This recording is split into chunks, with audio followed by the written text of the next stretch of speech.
Thanks for joining me, Mr. P, for Chapter 17 of FAKER. Kaylee looks at me like I have a cabbage for a head. Chloe Xander's engagement party? Why would I be invited to that? The only reply I can think of is, you're still pretty new around here, Trey, so you might not know how things work. Pointers and Albion people, they're friends at school. But when it comes to fancy social stuff, we're separate worlds. You live in the Point, so you might not notice. Especially since your dad is such a big shot. That's why you made the guest list. When is it? For an instant, I'm actually tempted to lie. But what good would it do? She's going to find out sooner or later. Saturday, I admit. She gets quiet as this sinks in. You're not coming to the fundraiser. Talk about explaining the unexplainable. My father wants me at the party. He thinks it might be big for El Capitan. My voice trails off as I watch her expression harden. Well, you can't put off the fundraiser till next Saturday? I mean, I'm sure I'm not the only person who has a conflict. She doesn't let me off the hook. I doubt a lot of middle school kids will give up something important to go to an adult party for a 25-year-old they barely even know. That'll have to be up to them if they want to go back on the promise they made. Her eyes narrow. That all of you made. She knows how to stick in the knife and twist it. That's probably why she's such a great debater. I want to come! I'm practically whining. But how can I go against my father? That would take courage, she agrees. It's just that ever since our mom...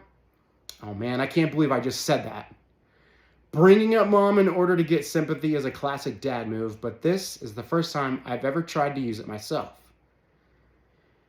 It's gonna have to be up to you, Trey, Kaylee announces, with an air of this conversation is over. If you decide you can't make it to the fundraiser, I'll understand.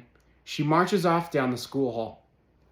It sounds very reasonable, except that her tone makes it clear that she wouldn't understand in 1,000 years. If I miss Saturday, I'll never be more than worm guts in Kaylee's eyes. My only hope is that the fundraiser is a gigantic success. Kaylee will get a monster turnout, with Yap making enough money to hire a legal dream team to fight the factory that isn't really coming. And she'll be so happy that she won't even remember who let her down. Scene change. Logan looks at me blankly. What fundraiser? On Saturday for Yap, I remind him, at the mall. Oh, that. I only signed up because you did. The last thing I planned to do was go. I can't go either, I confess. We've got the Xanders' engagement party that day. Us too, he tells me.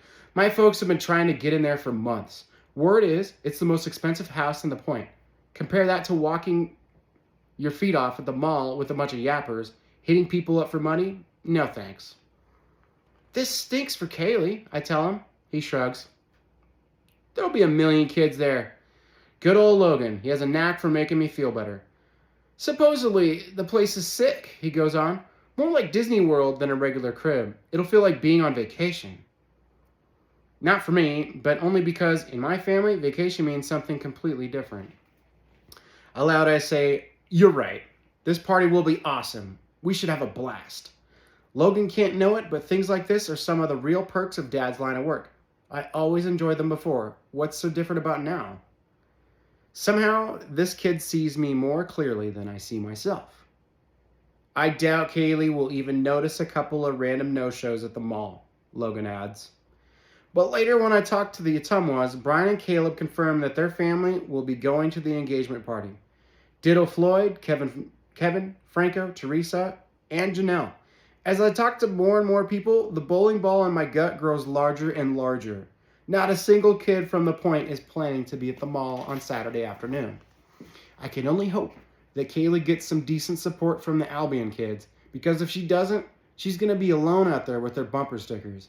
I can't stop thinking about her excitement over the fundraising campaign. All I can see is her disappointment when it falls apart. The mental picture gives me stomach cramps. The one kid I know for sure is planning to show up for Kaylee on Saturday is the last person I would have expected. I'm standing at my locker after lunch when Nathan lumbers over, carrying an armload of green Fight the Factory bumper stickers. You're in Yap? I blurt. I haven't seen him at any meetings, and he's hard to miss. It's a free country. He snarls at me, opening his own locker and stowing the stack inside. That's great!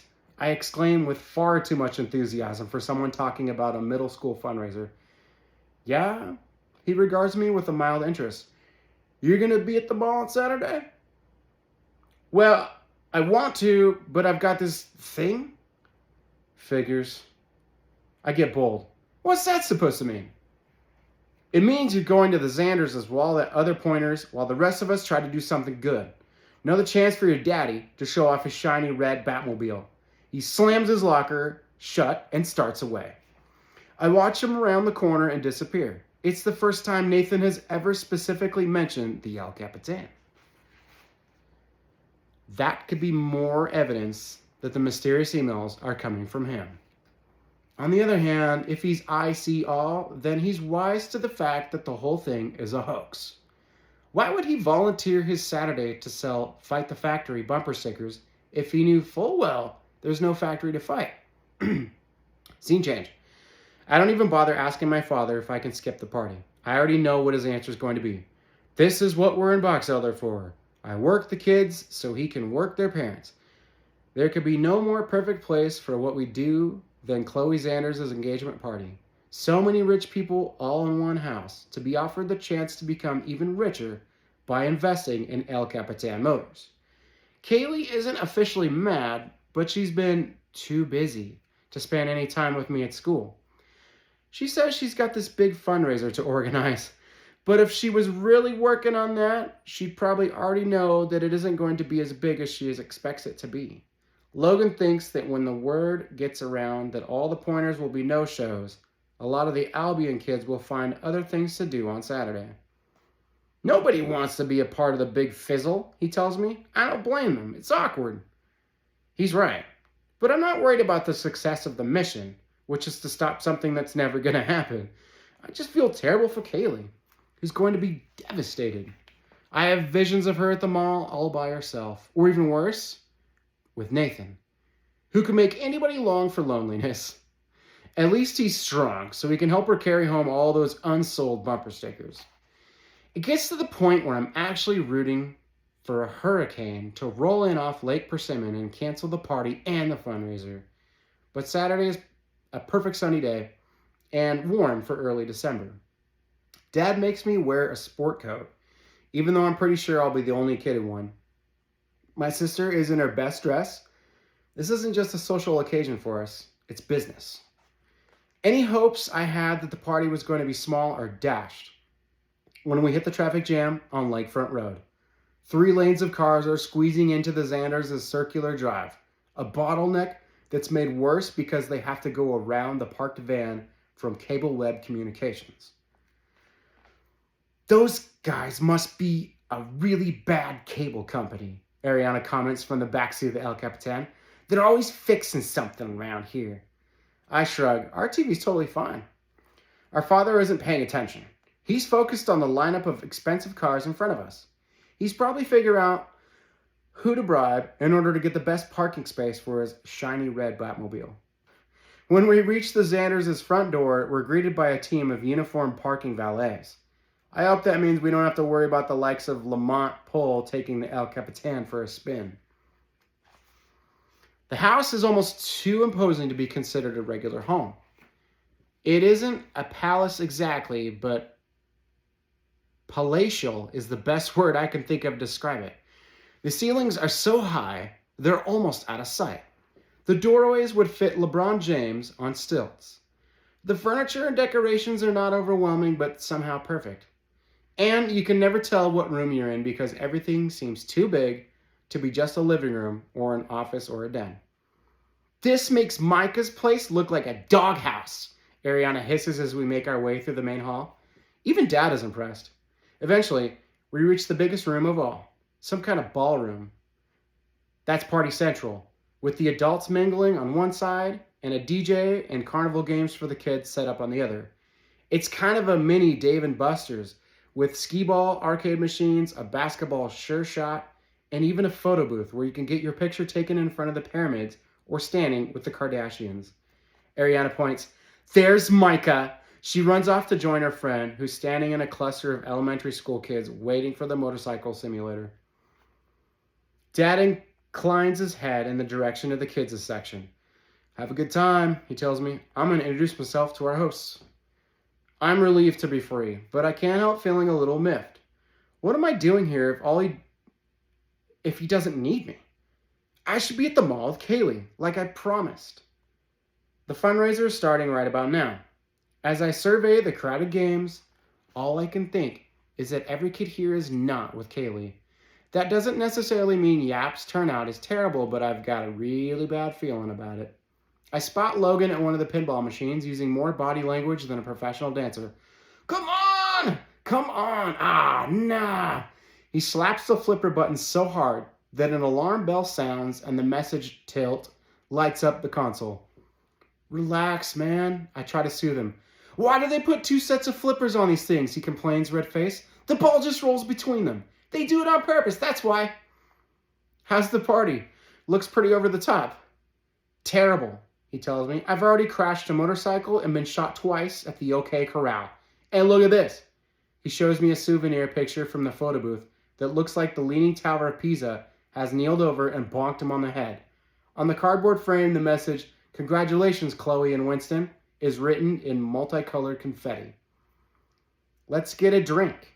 I pluck 2 sodas from the counter, hand him one, and clink the cans. You gotta love the house at least. Have you ever seen a place like this? I don't think I could live here, he muses in a sour tone. Too big. I get lost trying to find the bathroom at 3 a.m. I laugh. Let's ask Letitia. She sleeps here every night. He shakes his head. She's an 8th grader. They don't talk to us.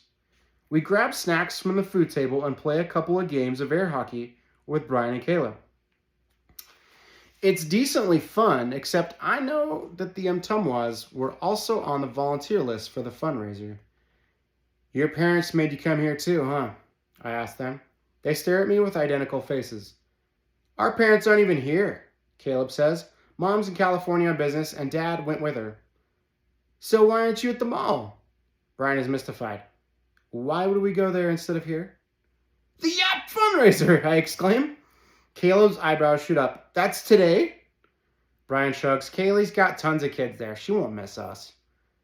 Are you sure? I demanded. Look around. A lot of Yap is right here. I like the Ottumwas, but talking to them is like talking to the wall. They act like they can't really remember whether or not they promised to be at the mall, when I know for a fact that Kaylee has them down as a yes. I watch as they step into the photo booth and the operator puts a background behind them. There they are on the snowy summit of Mount Everest, surrounded by Nepalese prayer flags and distant Himalayan peaks. They might as well really be at the top of the world for all the help they're going to be to Kaylee. But who am I to judge? I'm right here with them. Through a window, I catch sight of Dad escorting a group of adults out to the circular drive, where the El Capitan sits. Red paint gleaming in the sun. Pretty soon, they're all peering inside the open hood, kicking tires, and running their hands along the glove leather interior. I wonder if one of them is Mr. Xander, the whale of this fishing expedition. Why am I here? Dad doesn't need me here. The thing is, if it wasn't for the fact that I was supposed to be someplace else, this would be the greatest party in the world. Pretty soon, the DJ starts his set and a stampede of kids rush for the dance floor. Between the pounding beat, the strobe lights, and the mist, you can barely tell any adults are even here. My sister is at the center of a crowd of 5th graders dancing up a storm. Ariana, who crabs about everything, is having a good time. The food keeps coming. There are so many games that nobody has to wait in line. It's paradise.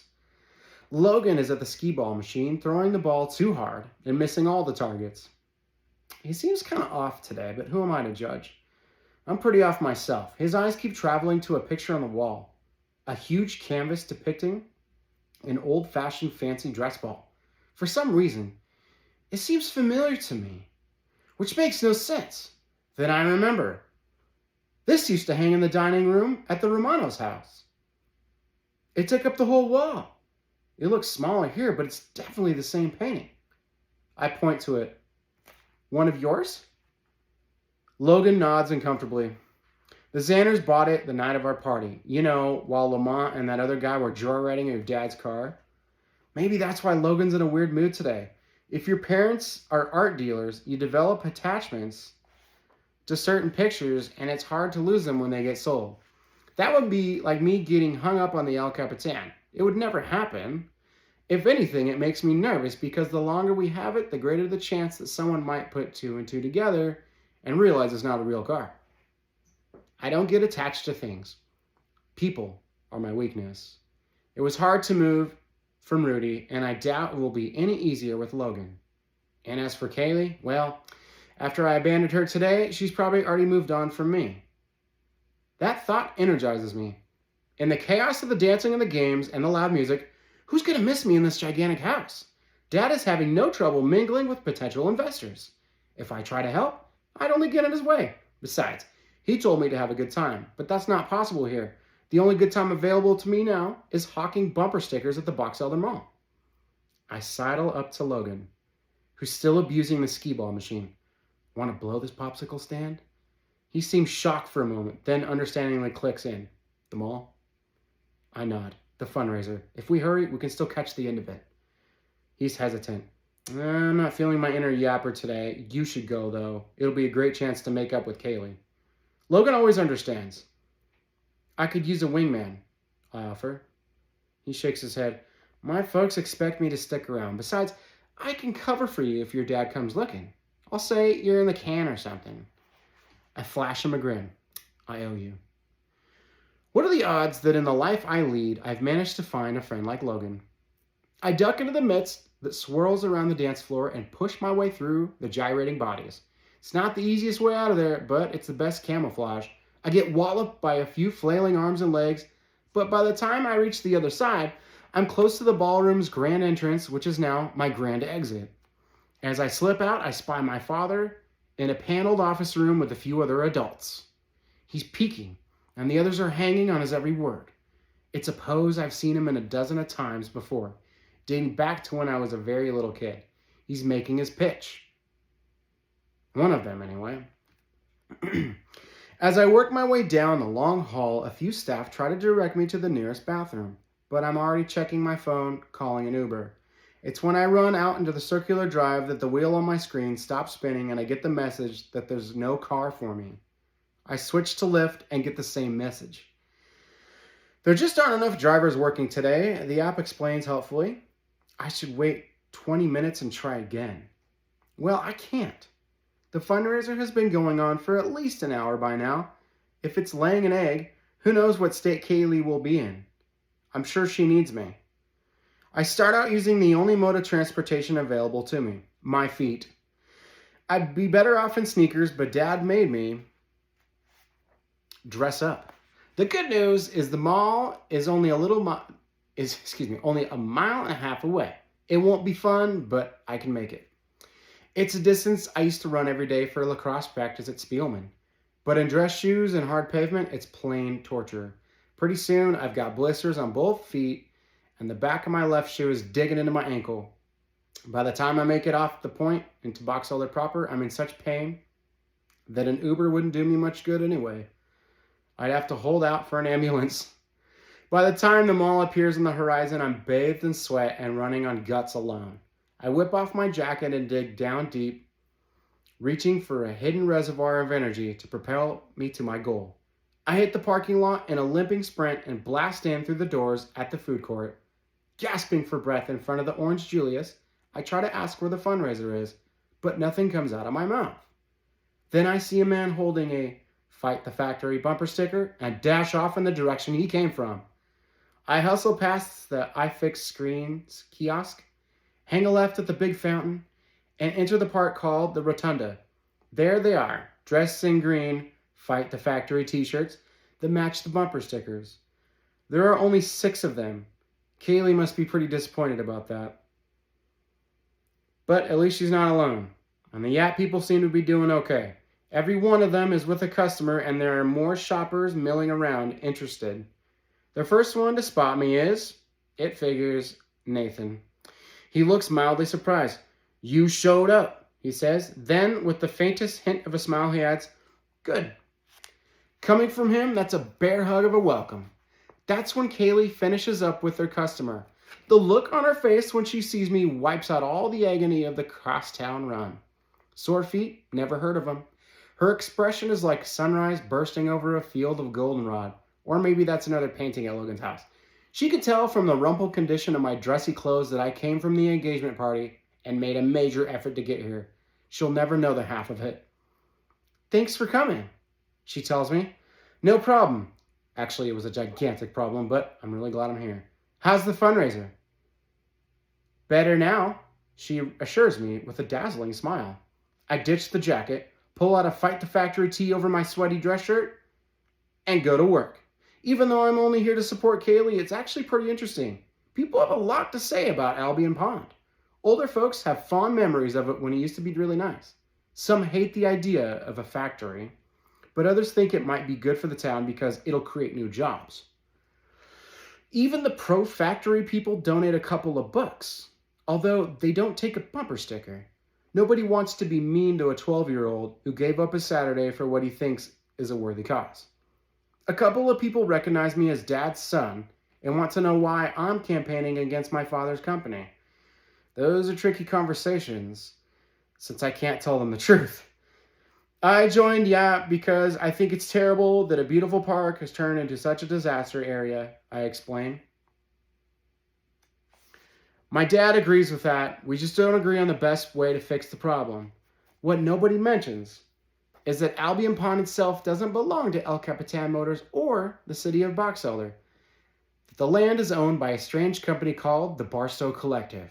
So I guess that piece of information really is confined to a moth-eaten folder at the Box Elder Municipal Hall, presided over by an old lady named Hildy. It's good news, I tell myself. Besides me, no one is fact-checking Dad's brochure. Even Kaylee, who's taking YAP into battle against the factory, hasn't researched the details of who's building what and who doesn't exist. That means our operation is safe for the moment, and the next Houdini could be far away. There's still IC to worry about, but for now, that hasn't gone beyond my email inbox. The text from Dad comes just as we're wrapping up the fundraiser. Party's winding down. Where are you? There's no point trying to hide it. It's not like I can run back to the Xanders and pretend I've been there all along. It's too far, and besides, that would probably destroy the one Achilles tendon I have left. I should have known that Logan's excuses would never fool my father. No one stays in the bathroom forever. I consider saying that my feet got sore from too much dancing, so I went home. I've got the sore feet to back it up, but Dad's the human lie detector test. Besides, Ariana would be more happy to testify to the fact that I never danced a step. So I text him the honest answer. His reply, we're going to talk about this. Now, what I was hoping to hear was, but what else could I expect? Not what I was hoping to hear. I did the exact opposite of what he told me to do. I know my actions are unworthy of a full partner, and I glance over at Kaylee, who sits at a rotunda table with the other volunteers, counting up the day's profits. Given a chance, I do the same thing. Well, not exactly. Next time I'd wear better shoes. Kaylee delivers the official count. $867.15. 15 cents? Nathan echoes in an annoyed tone. What lousy cheapskate gave us 15 cents? Kaylee heaves a sigh. I know it's a lot of money, but not compared to what lawyers cost. Mr. Novak sits down beside her. You did really well, especially considering the number of you that came out, and the ones who didn't, he adds darkly. I look down at my battered dress shoes, regretting with all my heart that I was almost one of the no-shows. Kaylee is not soothed. It's just that I care so much about Albion Pond that I figured everybody else would too. Maybe you can find a lawyer who will take you on for a smaller fee because it's a good cause, her father suggests. And remember, there's no law that says YAP can only have one fundraiser. You can keep doing this until you raise the amount you need. But that takes time, Dad. We need to file the lawsuit fast. Who knows when they're going to start constructing on that factory? I know when. Never. But I'm not allowed to talk about it. As we break up, you can tell that the YAP kids aren't sure what to make of all this. On one hand, the fundraiser went well and we made a decent amount of money, But Kaylee just told him that today's real goal, stopping the factory, is as far away as ever. Nathan extends a ham-like fist in my direction, and for a moment I think I'm about to get punched. Then I realize he's offering me a fist bump, so we bump. We tried, he says with a shrug. It's not over yet, I tell him encouragingly. He nods his approval. Mr. Novak comes up to me. Can I have a word, Trey? Sure. As I follow him to a bench on the far side of the rotunda, a wild thought whirls through my head. Could Mr. Novak be IC all? Does that even make sense? Why would a teacher send cryptic emails instead of just confronting me, or worse, calling the police? We sit side by side on the bench. What's up, Mr. Novak? I'm hoping to drop by your house and talk to your father, he replies. Am I flunking social studies? I ask in alarm. Of course not. Why would you think that? Ever since that shaky debate performance, you've been one of my star students. Now, I'd like to speak to your dad about investing in El Capitan. Of all the things he could have said to me, that was last on the list. I must seem shocked because he has, sure, I know I'm not one of the big money guys around town, but my wife and I have a little nest egg, and we're looking for investment opportunities. I almost blurt, but you can't! Luckily, my jaw is frozen shut. My next thought is to say that all the investor slots have been taken. But what if he hears about other locals buying shares after he was told there were none left? One thing is for sure. There's no way I can let Mr. Novak fall victim to the El Capitan scheme. My whole life, stretching way back to when I was barely old enough to understand our family business, Dad hammered one commandment into my head. The marks we swindle can afford the money they lose to us. Well, here's one mark who can't. Kaylee's family isn't poor, but they definitely aren't pointer wealthy. They can't be allowed to throw away their savings on a scam. We thought about safer investments like the banks offer, Mr. Novak goes on, but banks also offer really low returns. This has to pay for Kaylee's college tuition and our retirement. It needs to be solid. An up-and-coming car company, something electric, so it's good for the environment. And it's obvious people are going to love it. Nobody around here can stop talking about it. I play my one trump card. What about Albion Pond? I mean, Kaylee's pretty dead set against the factory. He lowers his voice and takes on a confidential tone. Kaylee's really keen and sincere, but she's very young. You all are. I respect your beliefs and admire your spirit, but this country runs on business. That factory is going to be built somewhere, whether it's here or in another town or in another state. El Capitan is coming, and nothing's going to stop it. Nothing has to stop it. I want to scream. It never started. Aloud, I say, I'll talk to my dad. Thanks, Trey. See you in class on Monday. Ethics. Don't remind me. Well, that was the very long chapter 17. Thanks for hanging in there for the whole thing.